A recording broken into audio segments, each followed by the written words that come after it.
incredible food, from sweet laddus to an innumerable variety of sweets. How many of you are already thinking about the different variety of foods available outside?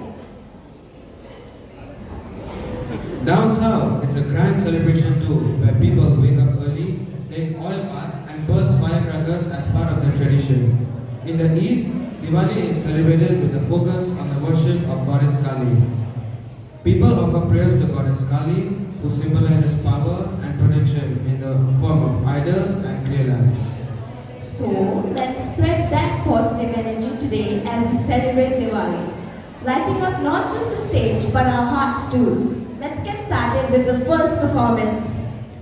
To kick off our morning, we have a mesmerizing classical dance performance by Amizhthini and Vedika from year 6.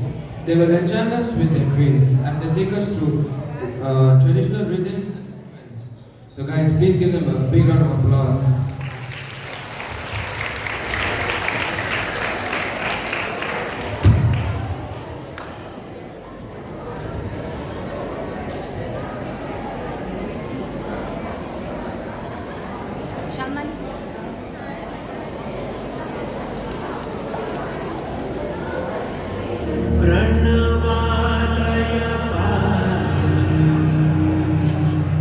परिपालय Parmeshwari